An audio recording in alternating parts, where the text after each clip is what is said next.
It's a great time for me to turn on the recorder. You got that? You got it? Yes, All right. Hey, you're listening to Copper and Heat, the podcast exploring the unspoken rules and traditions of restaurants. I'm Katy Osuna, and I'm coming to you with a little bonus episode today with a guest. Would you like to introduce yourself? Yeah, absolutely. I'm Dahlia. I hosted season 2 of the Garnish podcast, and now I mostly work on The Line, a restaurant industry publication by Toast. Awesome. I'm super stoked. Me too. We started this way back in January of 2020. This was originally going to be part of the Copper and Heat season 2, where we were talking about, the financial and economic challenges of restaurants, and that kind of changed a little bit, obviously. Yeah, I mean, when everything else in the world changed, right? Like, everything as we knew it changed in that time. On a personal level, I was furloughed from April to July, so I was not working for those 3 months. And now I'm back, which is great. But, the whole time that I was on furlough, and of course, since, I've just been keeping an eye on what's been happening in the restaurant industry and seeing just how everyone is reacting to all of these incredible challenges. Totally. I'm really glad that you're back. And I mean, all of the flaws in the restaurant industry and a lot of the systemic wage issues that kind of come back to the minimum wage conversations that we were having, all of these things have been exposed. And a lot of folks are just starting to kind of recognize some of these issues, or I guess pay attention to these issues more. And it kind of got me thinking, when was the first moment that you started questioning the system of like wages and labor in the restaurant industry? Do you remember? I do. It was actually a big glass shattering moment for me. I was like 18-ish and working in my second restaurant kitchen, and I found that I was making a lot less than my coworkers that were in front of house. And like, I was working prep. I was pretty much minimum wage, I think slightly more than that. And I appreciated that I knew what I would be making because I knew my hours every 2 weeks. So like, it would change a little bit, but pretty much I knew what I was going to get. My friends in front of house were making way more, but they didn't have that stability. Like, a rainy day was literally a financial rainy day. When did you realize that this was a little weird, euphemistically at best? Yeah, right. I think when I was staging at Manresa, I was still in culinary school at the time, and a chef instructor of mine told me, like, don't go do that. You should be getting paid for your labor. Like, that's ridiculous.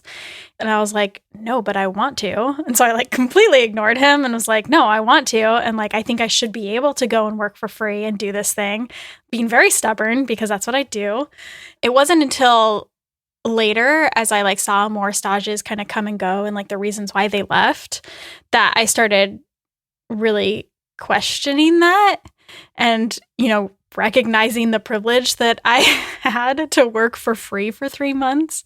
And so that led me to learn more about some of the other issues. And I'd always come from a very privileged position in that, like, I have a partner who can support me in the Bay Area to have a job where either I worked for free or was working for like $11.50 an hour. Like, I was working for very little money.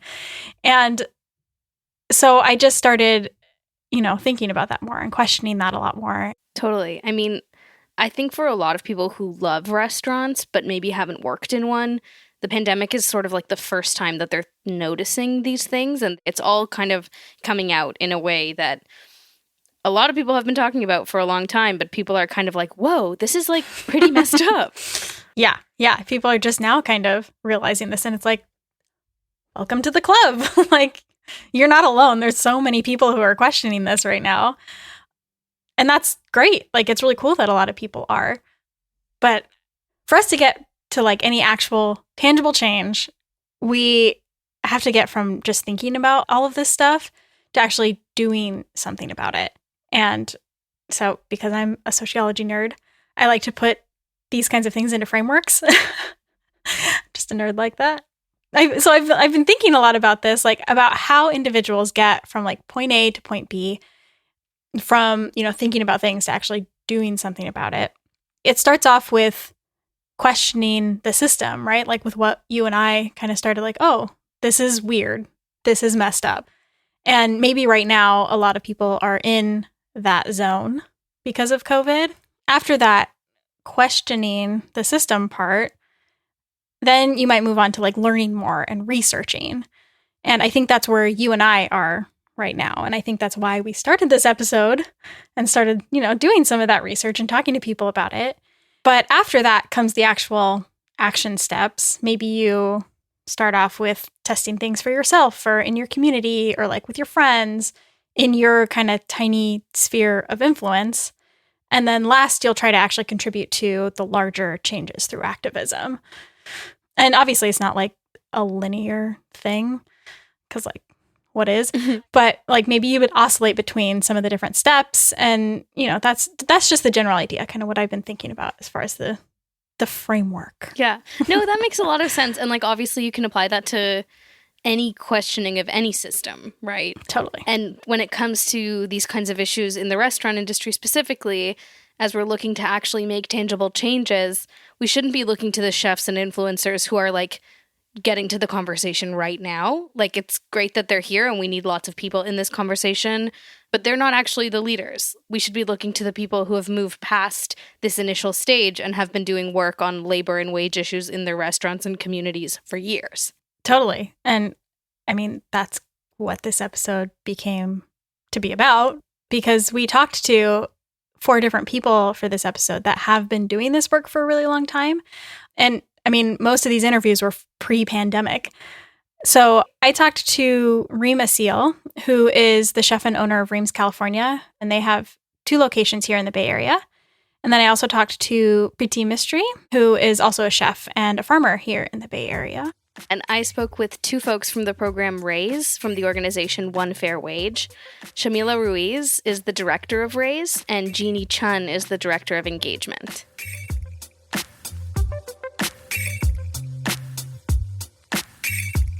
So, if we're going to kind of take a step back and learn about some of the labor and wage issues in the restaurant industry, clearly, like Raise and One Fair Wage are really awesome organizations to go to because they've been doing this work for a long time. They've done a ton of research and gathered a lot of data on the issues.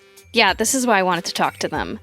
One Fair Wage, Rock United, and Raise are all related, but Raise, which stands for Restaurants Advancing Industry Standards in Employment, is the High Road Employer Association of One Fair Wage. And One Fair Wage is a national coalition. It's a campaign and an organization seeking to lift millions of tipped and sub-minimum wage workers nationally out of poverty by requiring all employers to pay the full minimum wage with fair, non-discriminatory tips on top. That's from their website. They're rooting for a full living wage for all restaurant workers, basically. And we'll get to what that means in a little bit. But at Raise, they talk a lot about the high road to profitability, which are the ways that restaurants can continue to thrive while still being great places to work. And Yamila and Jeanie both help to support the 800 restaurant owners that are in Raise.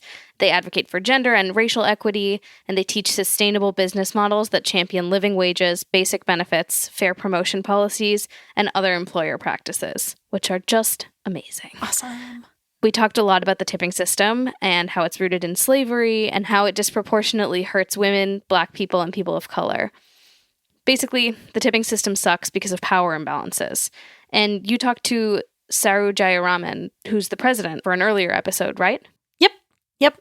And this is what she had to say about, the history of tipping. The notion of tipping came to the States in the 1850s when rich Americans started traveling to Europe and coming back and trying to show off that they knew the rules of Europe. And it coincided with emancipation of slavery. And at emancipation, the restaurant lobby and one other industry, the Pullman Train Company, these 2 lobbies wanted to hire these 2 groups of Black people and pay them nothing and have them live entirely on tips. And that was a total mutation of the original notion of tipping, which was always intended to be an extra or bonus on top of a wage.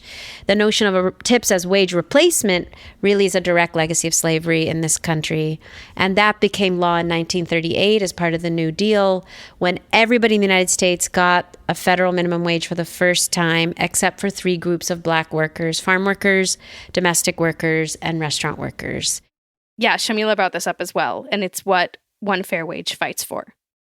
So I think keeping in mind the reasons why we talk about eliminating the tipped minimum wage is really important. It disproportionately affects working people of color. Over 60% of tipped workers are women. So it's also important to think minimum wage versus living wage.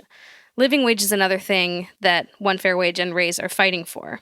I think having a complete, full living wage means being able to access daily things that are essential to life. So food, water, rent, childcare for your family if you have one, and being able to live a comfortable life that's beyond just being able to meet your needs, but also be able to participate in things that are important to you as well, that keep us whole as human beings. It's not just about raising wages, right? It's about rectifying that power imbalance, or at least making strides to shift the dialogue a little bit.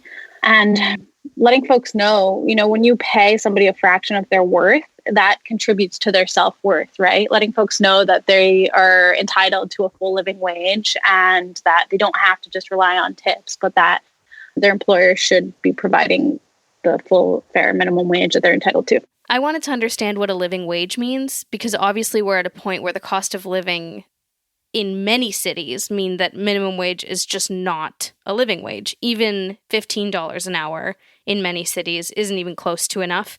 And it's also important to think sort of about labor generally, and I alluded to this earlier, about why we value certain types of jobs over others. Anyone who's worked in a restaurant knows how tough it is no matter what role you have, and there's just no reason for restaurant workers to be struggling to make ends meet.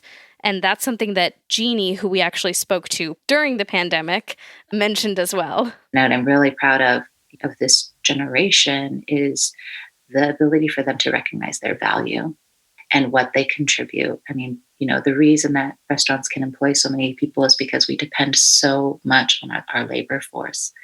We need a lot of people to do the work, to get it done, to run a restaurant. So a lot of workers are looking at wage models. They're looking at, kind of sexual discrimination and harassment that they've seen and put up with and tolerated. They're looking at, why is there no clear growth pathways for us to advance in our career? And even when we do advance, sometimes it's, not for raises. And I know that restaurant owners struggle with that too, because of the broken tip system, that we have in our industry. So I really also wanted to learn about the high road to profitability, which is something that Raise talks about a lot. It's how restaurants can radically change how they operate to make things more equitable for all workers, financially speaking and otherwise. But the three things, tipping, value of labor, and living wage, they're kind of the baselines for the work that Raise and One Fair Wage do.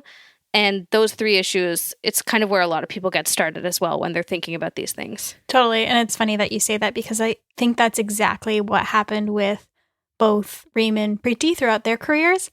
And it led them to a lot of the really cool work that they're doing right now.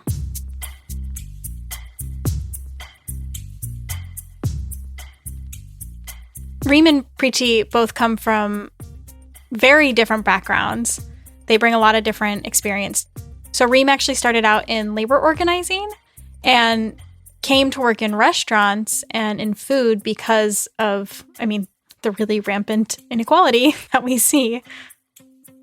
It was a long journey to get to Reem's, I think 7 or 8 years of looking at different models. I worked in the cooperative movement. That had its problems. I left that. I was like, okay, I'm going to be an entrepreneur. I'm going to be a business owner. I'll be my own boss.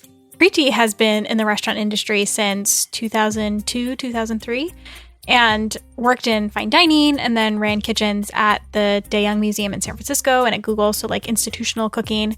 And that's how they came to question the work environment before starting their own business. What I thought even 7 years ago, what seemed like doable, feels like almost immoral now. And maybe it was at the time, and I'm fucking sorry. I'm learning, that's what it comes down to, is I'm unlearning a way that I was taught things were just supposed to be. And that's something that, as I'm sort of financially modeling new projects that I'm working on, whether it's for other people or for myself in the next few years, the most important thing is that labor line. So they've really been testing different models at each of their restaurants and working within their communities to take action on some of these labor and wage issues. And to do that, they've been addressing these three main issues. The first thing that they talked about was taking this idea of the traditional like 25 to 30% labor cost that everybody always talks about and basically just like getting rid of it, throwing it away. If you build it with a traditional 25 to 30% model from the beginning, it doesn't matter how much revenue you bring in, you're never going to change the structure overall. When I'm like modeling out, for example, Jacqueline Square, I'm just like, okay, yeah, my labor is going to be like 40, 45%, and that's just how it's going to be. And so I just have to look at everything else and how I'm going to manage that in order to make that work. When we started Reem's, even in 2015, when I was a small farmers market operation, I always knew that I wanted to be like a 40% labor line. I was just like, that's what I'm going to build around. Everybody was telling me 25, 30%. Yeah. And I was like, I did the math and I was like, in all my years of organizing, like I did the calculations of like what it would take to even have a living wage, and the living wage didn't even cut it.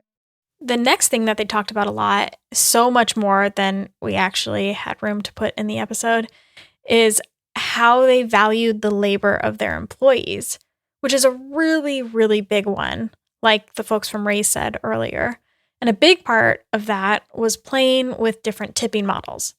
I feel like I've come really all the way 180 of just like, I just don't ever want to have, I mean, maybe I'll eat my words, but I honestly don't want to ever have a restaurant that has tips that the customers get to decide. Yeah. I just think that the system, ultimately, it stems from racism. Yep. It's a slippery slope into a lot of sexism and the expectation of how women are supposed to appear and how they're supposed to interact, how they're supposed to smile and grin and bear it when they're treated poorly, when people say shitty stuff to them and are gross.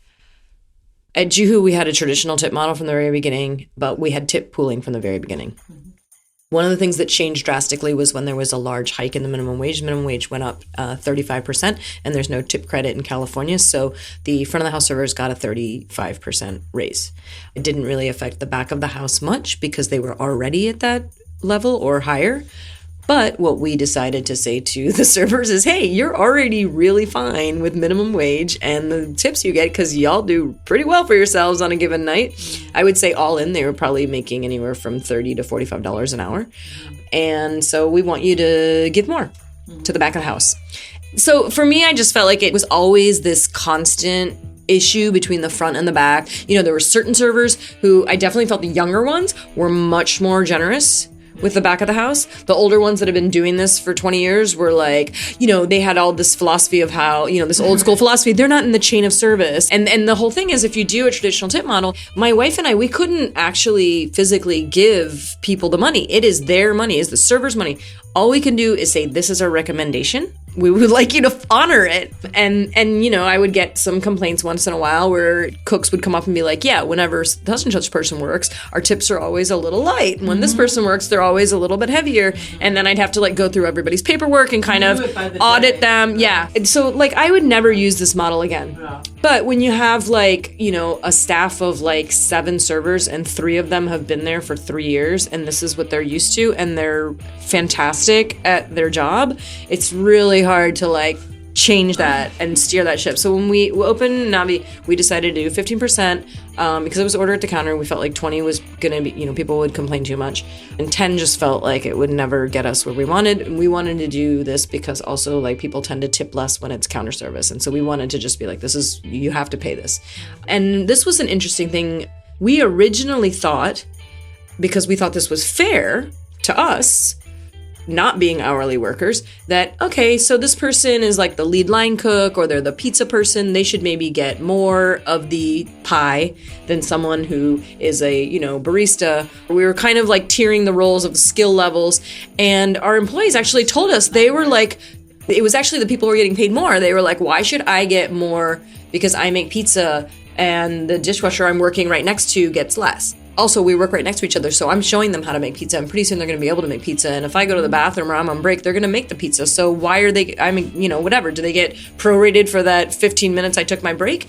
So we were like, okay, great, fantastic. Let's do that. So we just listened to them. The way that I've done it is just be really transparent. Everybody that comes within Reem's of what is the politic of Reem's and what we value, which means that My GM is just not going to be paid as much. My top line is not going to be paid as much to be able to balance the budget. The other thing that I kind of share with my employees who come from more traditional restaurant backgrounds where the wage rates are dependent on the position, we don't do that either. Like we have your base wage is based on your experience and then how much time you spend with the company. So if you have more experience being a dishwasher, then you'll maybe start at a different rate, and that way it doesn't prevent the line cook can pick up a prep cook shift and not be worried about their wage changing, based on the position. And people sort of respect every position. The last thing that they talked about a lot was their pricing structures and the struggles around getting customers on board. And Preeti talked about customer reactions when they opened Navi Kitchen with a 15% service charge. We got a lot of pushback from customers. Pretty much almost, I would say 95% of the customers that complained were cis white men of a certain means that look like they've probably never worked in food service in their life. And even if they have, like the extra $2.50 was nothing to them. What we do at Reem's is we try to like have a price variance that there's like a price point for everyone. So everybody feels welcome in my restaurant. I don't want to price my own community out of my restaurant either. So trying to figure out where's the balance. Maybe it's the folks who are too lazy to come to the restaurant who want to order their caviar with like a gajillion add-ons. I'm going to load those add-ons, and hope that, that'll help sort of balance it out for better or for worse. And it also like allows us to rely on our community as our ecosystem. And that's what at least what I'm trying to build is not something that's like transactional, It's going to take a while. By every year, I see us getting more known in the neighborhood. I see more people who actually reflect the neighborhood we're in coming, as well as the people who see it as the destination spot. I think both can coexist. And in fact, the ones with the more means who should be able to pay for the true cost of food because they're part of the problem, that they should be able to pay it forward a little bit. Yeah, I think definitely the people who are the most vocal, as Preeti said, tend to be the ones with the most disposable income. So both Reem and Preeti have been testing different models and working within their communities to try and make these changes.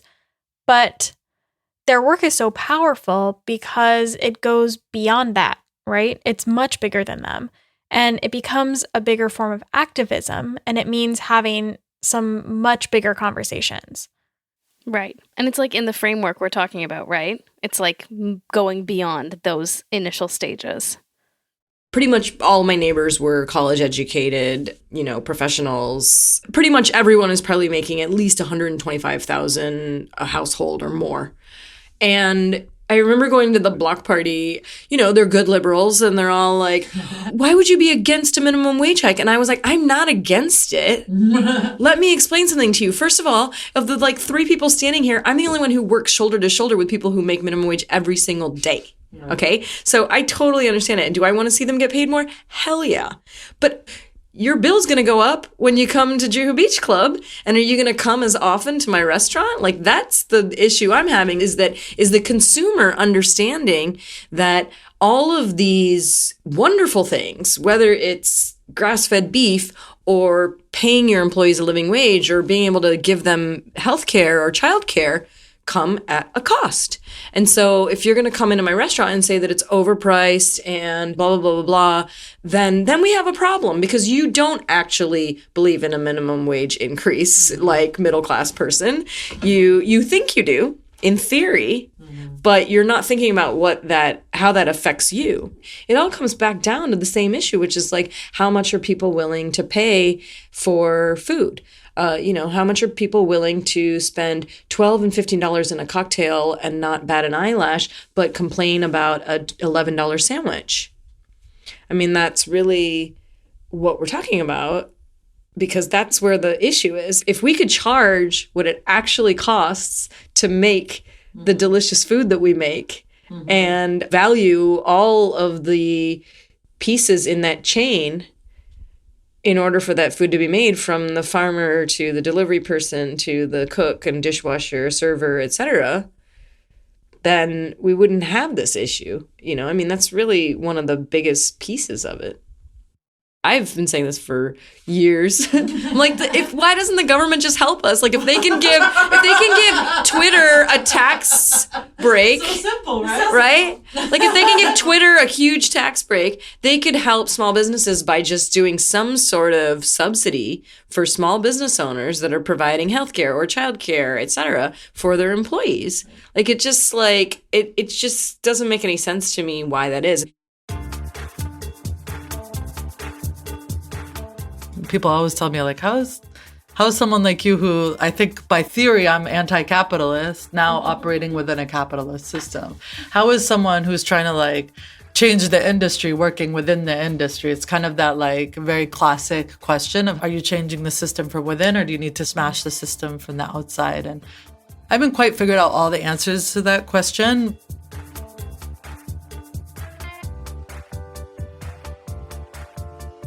So, labor issues are so complicated. And like, it's not a one size fits all situation, right? We've really built this entire economic system on devaluing the work that hospitality folks do every day. And it's just now that folks at the top and customers are starting to question that. And maybe people are trying to learn more about why the system is the way it is, but it's people like Jeanie and Yamila and Reem and Preeti that have been really putting their necks on the line to test these different models and very, very vocally push better policies and better culture.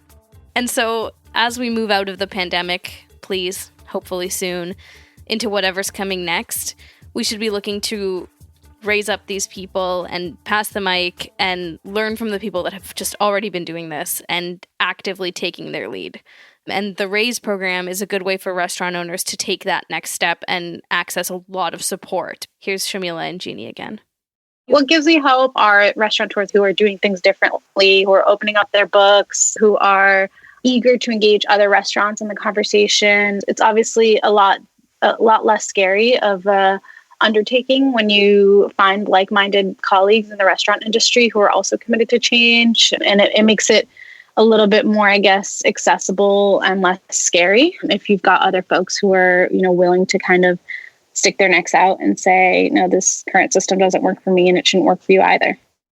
Yeah. And I think the other thing is, in this moment, business owners as a whole have an opportunity to reset. For these small operators, it's maybe something that they've always been thinking about, but never really had the opportunity to like slow down and implement and think through with their accountant and lawyer, like, what is the process to make this happen? And so one of the silver linings is that this COVID has given them the opportunity to stop, or force them to stop and be like, how can I make this work? If you're a restaurant owner, we'd love to have you at Raise High Road Restaurants, and I'm happy to discuss what membership look like. It's really simple. We just ask that you advocate for one fair wage in your municipality. We don't need you to change your business model necessarily, because we understand that without policy change, it's really hard to do. So we ask that you advocate for one fair wage, and we ask that you commit to racial equity in your workplace, which means implementing some of these best practices that we suggest and having tough conversations around race. The email is heythere@highroadrestaurants.org. Joining something like Raise would be a great start. Or like Reem and Preeti, just think outside the box. Try different business models, and it might be a financial sacrifice for you as a business owner at first, but it shouldn't just be on women and people of color to be pushing these things forward. My fear on a very like macro political level is, if we're out here on the fringes trying to do that, are we doing it fast enough on the other end? This like 3% or this 1% shrinking, like consolidating all the resources. Mm-hmm. We're here on the fringes, but we're working at very slow pace. Right. We're never going to be able to catch up. So I'm just like counting on that to just implode on itself. Since the pandemic, both Reem and Preeti have actually been envisioning business models that buck the system even more, which is awesome. Preeti wants to start a farm restaurant that centers chefs of color and non-European cuisines through like pop-up events and chef residency programs. And Reem is actually working on building what she's calling the Workers' Resilience Apprenticeship Program. It's kind of a precursor to profit sharing in the Reem's restaurants. So it's a year-long program of workshops and mediated discussions for workers to not only learn like the business side, but also folding in some of the political education and activism as well. So for both of them, it's about rethinking their own restaurants, but also building models that can be replicated in other places. I wrote a piece on this as I was like exiting my partnership with a restaurant group, where I was like, okay, here's at the center where there's all these resources. And then here I am back on the fringes. And though the fringes are hard, like being able to create our own third spaces on our own terms feels like the longer term answer. You can't really smash the system from within. But people need to invest in those third spaces. You want those third spaces. Like we can't just do it on our own, right? And so being able to think about this in the context of food sovereignty, right? Like particularly communities of color, even in this country, have been able to have longstanding businesses. They've figured something out. What would it mean for us to like throw in our resources into that and to be able to scale that? What would our landscape look like?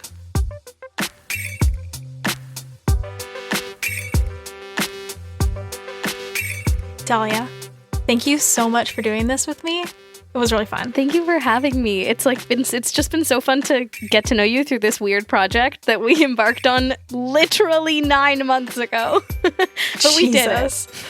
We did it. Thank God. You want to do the outro with me? Yes. Here we go. Thank you so much for listening to this bonus episode of Copper and Heat. We hope y'all are staying safe and healthy right now. A huge thank you to Jeanie and Yamila from Ruiz. And a huge thank you to Reem and Preeti for spending so much time with me in my teeny tiny office. We're putting a bunch of links in the show notes so that you can keep up with what One Fair Wage and Reem and Preeti are up to. We're also in the midst of season 3 production, so follow us on Instagram and Twitter at Copper and Heat to keep up to date on that.